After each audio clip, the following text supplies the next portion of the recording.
Graça e paz da parte de Deus, nosso Pai, da do Senhor Jesus Cristo. Louvamos a Deus por mais um dia que Ele nos concede. E nesse momento nós vamos refletir um pouco na palavra de Deus.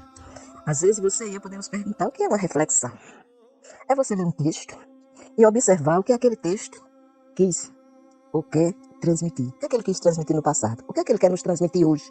O que é que ele quer me ensinar? O que é que ele quer ensinar aos que me cercam? O que é que ele quer ensinar aos que ouvem o texto ou aos que leem o texto? Nós vamos meditar num livro. Aí você vai dizer, num livro sim, porque o livro de Obadias ele é composto de um capítulo, formado de 21 versículos. A gente vai ler todo esse texto. Na Bíblia de Estudo Conselheira, esse livro ele é dividido da seguinte forma. Tem o início do verso 1, que diz visão de Obadias, aí tem o título, Deus castigará Edom, que vai do verso 1 até o verso 9. Do verso 10 ao verso 14, o título é A Violência de Edom contra Jacó. Depois você tem do verso 15 ao verso 21, o título é A Restauração e a Felicidade de Israel. E se a Bíblia que você estiver lendo for a de Estudo Conselheira. Se a sua Bíblia for a Bíblia visual com infográfico, você vai ter. O título é Deus castigará Edom, a primeira parte, que vai do verso 1 ao 9. Depois a culpa de Edom, que vai do verso 10 ao verso 14. No verso 15 ao 16, você tem a condenação das nações. E fecha o livro, que é do verso 17 ao 21, a vitória de Israel. Já se a sua Bíblia for a Bíblia de Estudo Nova Almeida atualizada, você vai ter a seguinte divisão. Deus castigará Edom. Em seguida, a violência de Edom contra Jacó e a restauração e felicidade de Israel. Que é a mesma divisão se você tivesse com a de estudo conselheira. Você vai dizer tanto faz um como o outro. Tanto faz a NAA como a conselheira, são a mesma coisa.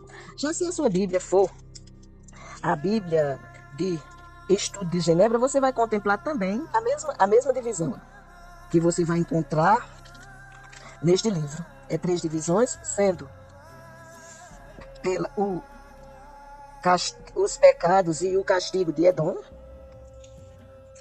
E depois você vai ter a restauração e a felicidade de Israel. Veja que a Bíblia de Estudo de Genebra, ela divide o livro apenas em 2 partes, que vai do verso 1 ao verso 14, dizendo que o pecado e o castigo de Edom.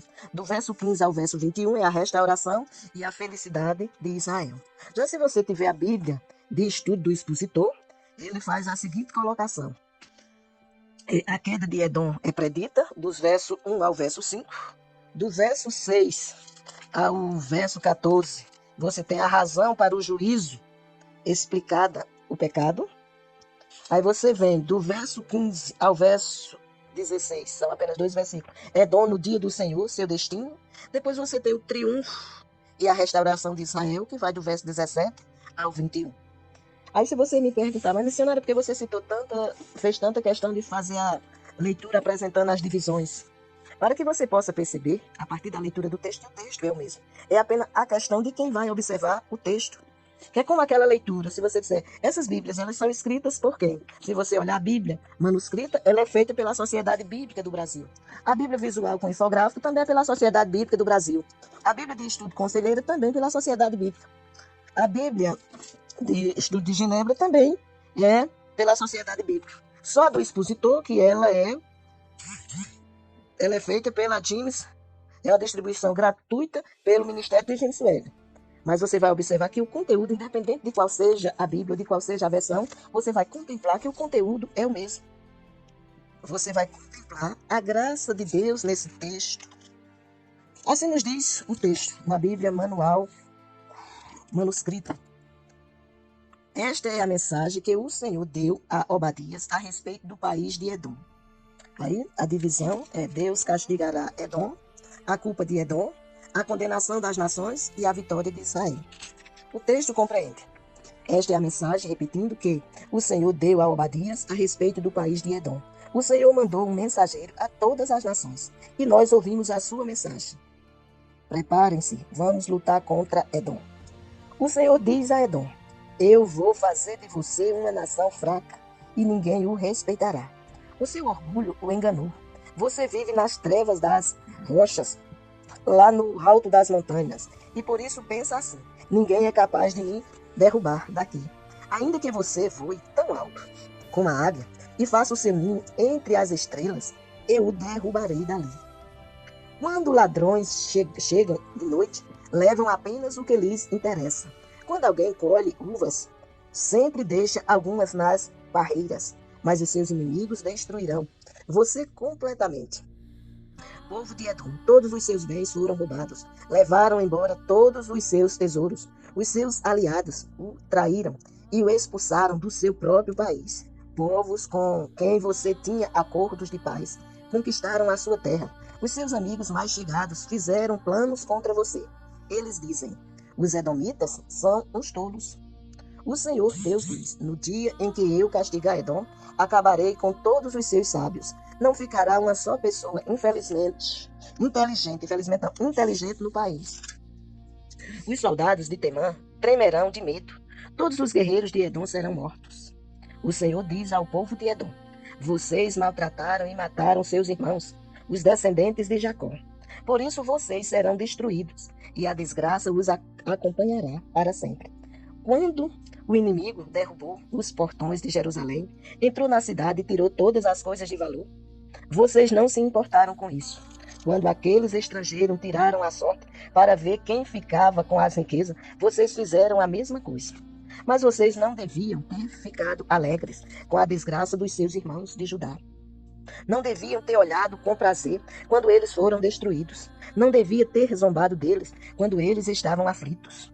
Quando o meu povo foi derrotado, vocês não deviam ter entrado em Jerusalém, nem deviam ter ficado alegres com a desgraça deles. Quando eles sofreram a derrota, vocês não deviam ter roubado os seus bens.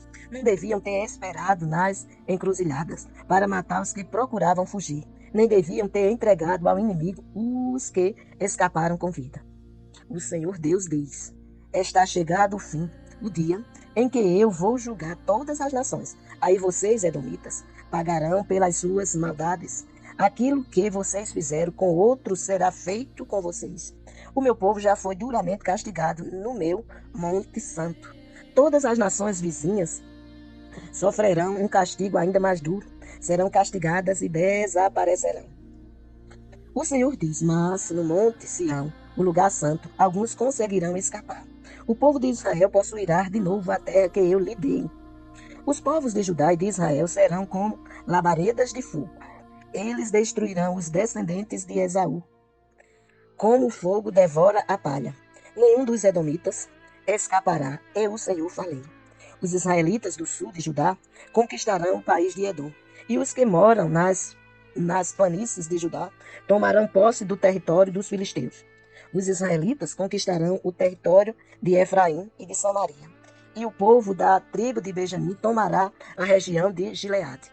Os que foram levados como prisioneiros para fora do reino de Israel voltarão e conquistarão a região da Fenícia até a cidade de Sarepta, no norte, e os que foram levados de Jerusalém e que estão em Sefarad conquistarão a região do sul de Judá.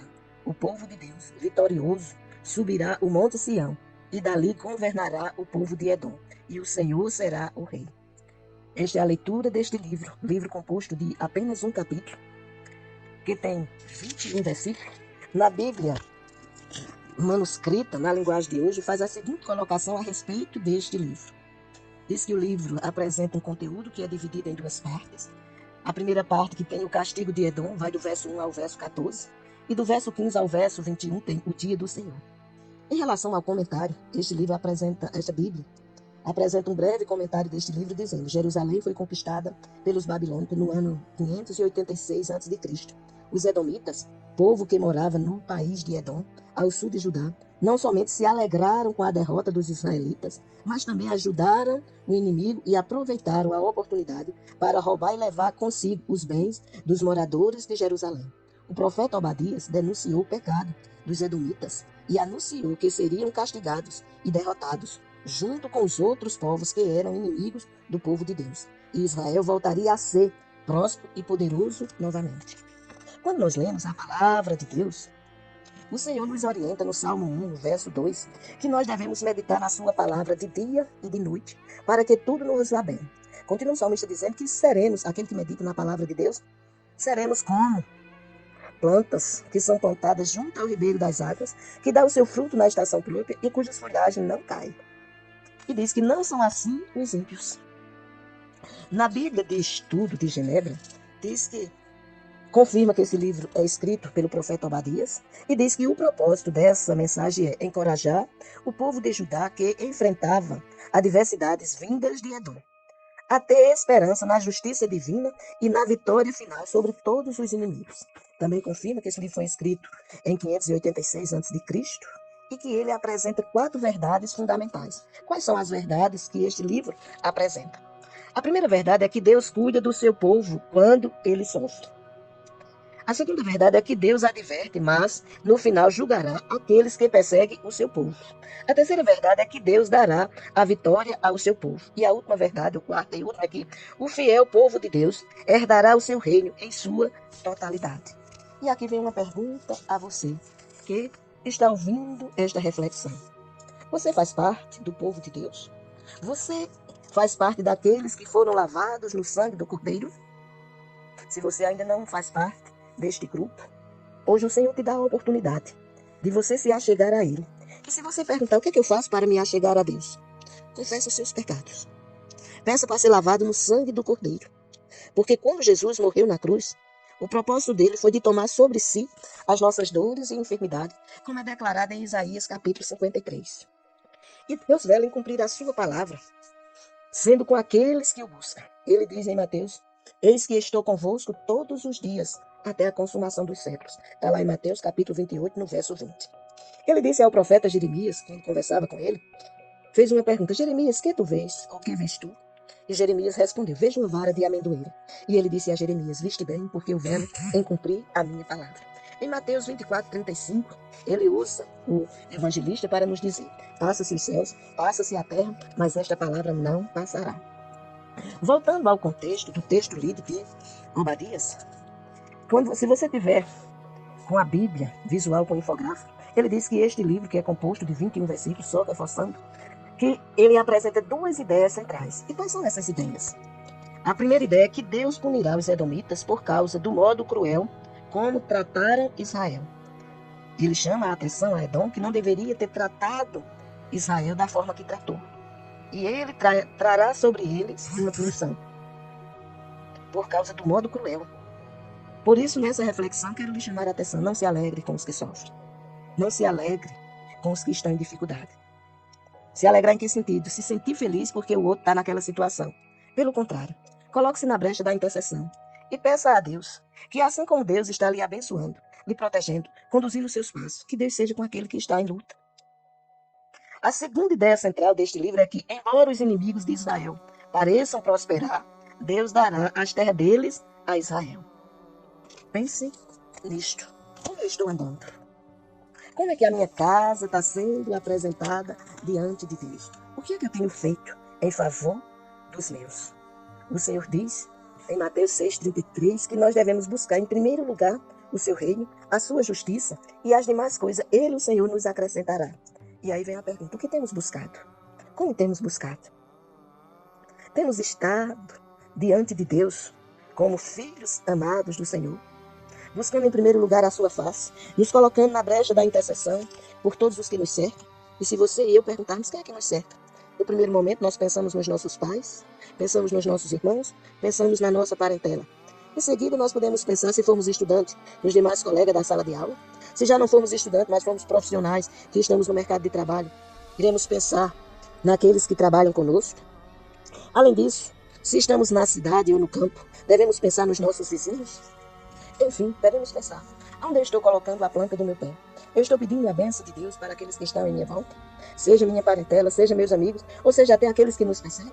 Porque em Mateus 4, do verso 44 ao 48, o Senhor nos orienta que a gente devemos orar por aqueles que nos perseguem. Mas voltando para o livro de Obadias, que traz uma mensagem dura para os edomitas, por terem se alegrado com a derrota de Israel, e mostra a restauração que irá fazer a Israel. Pensemos nisso. Ainda neste livro nós podemos destacar algo que eu acho interessante que você e eu possamos pensar. Como Cristo é apresentado no livro de Obadias. O livro de Obadias não contém previsões messiânicas, ou seja, a respeito do Messias. que apontem diretamente para Cristo, mas o tema do julgamento divino contra todos aqueles que perseguem o povo de Deus encontra a sua realização em Cristo. O próprio Jesus sofreu nas mãos dos inimigos de Deus, conforme Atos capítulo 2, verso 36, e previu que todos os seus seguidores experimentariam a mesma aflição, conforme Atos capítulo 14, versos 21 e 22. Ainda assim, Cristo prometeu manter o seu povo no seu amor durante esses tempos difíceis, como está lá em Romanos capítulo 8, do verso 28 ao verso 39. Quando ele restaurar em glória, irá julgar todos os que se opuseram a ele e ao seu povo, como está em Mateus capítulo 25, ou em Apocalipse capítulo 19, verso 1 e 2. A visão de Obadias de uma nova ordem, na qual o povo de Deus é restabelecido em vitória sobre as nações, também encontra a realização em Cristo. Cristo começou a governar em sua ressurreição e ascensão, como está lá em 1 Coríntios capítulo 15, verso 25. A igreja agora propaga o seu reino por toda a terra, conforme está em Mateus capítulo 28, versos 19 e 20. Também em Atos capítulo 2, versos do 37 ao 41. E o expandirá até os confins da terra, quando ele retornar, como declara Apocalipse capítulo 11, verso 15. Quando os cristãos sofrem nas mãos dos inimigos de Deus, devem renovar a fé no Deus justo, que se revela por meio da profecia de Obadias. Embora muitas vezes pareça que o tormento da igreja nunca terminará, Deus está sempre trabalhando por trás do véu das aparências em favor do seu povo, conforme Apocalipse capítulo 6, versos 9 e 10. Você e eu devemos pensar: já sou de Deus como filho amado, como é declarado lá no Evangelho de João, capítulo 1, versos 11 e 12, que diz que ele, Jesus, veio para o que era seu, ou seja, para os judeus, e os seus não receberam. Mas a todos quanto o receberam, deu-lhes o poder de serem feitos filhos de Deus, a saber os que creem no seu nome. Se você crê em Deus através de Jesus Cristo, você já não é criatura e sim filho. E como filho, Jesus disse que no mundo tereis aflições, mas tem de bom ânimo, eu venci. Jesus venceu para que você seja vitorioso ou vitoriosa em Cristo Jesus, o Senhor. Se você tem a Bíblia de estudo do expositor, ele vai apresentando cada versículo e fazendo um comentário. Por exemplo, com relação ao versículo 1, que diz o seguinte: a visão de Obadia.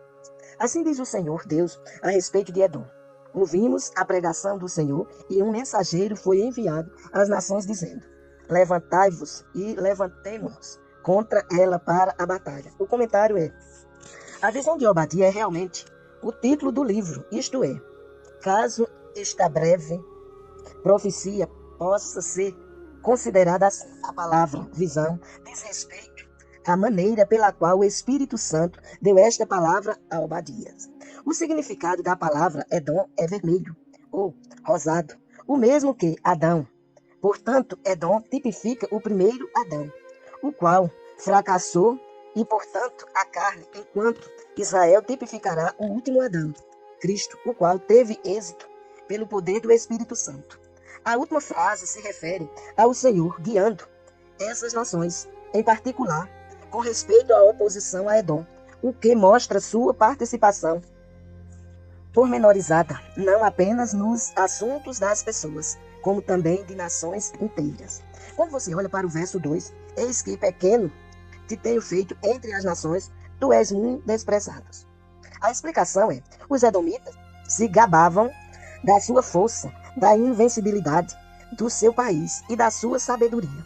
Na verdade, nessa época, os edomitas eram uma nação poderosa e possuíam uma sede quase inexpugável, em pedra.